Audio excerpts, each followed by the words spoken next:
ജനനം കഴിഞ്ഞു. ഇത് കഴിഞ്ഞാൽ നിങ്ങൾ മരിച്ച മണ്ണിലേക്ക് പോകുന്നവരാണ്.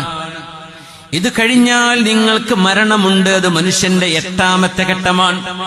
മരിച്ചു പോവുക. അത് കുറെ കരഞ്ഞിട്ടൊന്നും കാര്യമില്ല, എന്തായാലും മരിക്കും.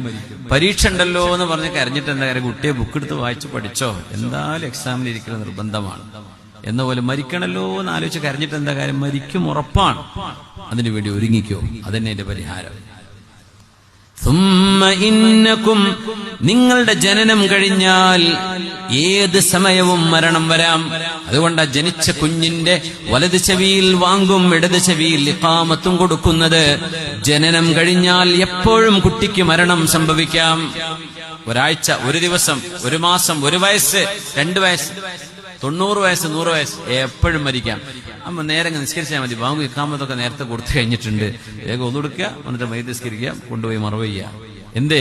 ജനിച്ചപ്പം കൊടുത്തിട്ടുണ്ട് ബാങ്ക് ഇഖാമത്ത്. എനി ടൈം ഇയാൾക്ക് മരണം സംഭവിക്കാം. നോക്കണേ, ജനാസ നിസ്കരിക്കാനുള്ള എല്ലാവിധ സംവിധാനവും ജനിച്ച ഉടനെ തന്നെ ചെയ്തു വെക്കപ്പെട്ട് കഴിഞ്ഞു. ബാങ്ക് കൊടുത്താലും ഇല്ലെങ്കിലും ബാങ്ക് കൊടുത്ത പോലെ. പിന്നെ ജനാസക്ക് ബാങ്ക് കൊടുക്കൂല, മയ്യിത്ത് വെച്ചിട്ട് ആരെയും ബാങ്ക് കൊടുക്കില്ല. എന്തേ? അതൊക്കെ നേരത്തെ കൊടുത്തു കഴിഞ്ഞു. ജനിച്ചോ, എപ്പോഴും മരിക്കാം. എന്റെ കുട്ടിനെ എന്തേ അള്ളപ്പോ? അതൊന്നും പറയണ്ട. ജന്മം തന്ന പടച്ചവൻ എപ്പോഴാ കൊണ്ടുപോകേണ്ടത് എന്ന് അള്ളാഹു തീരുമാനിച്ചു.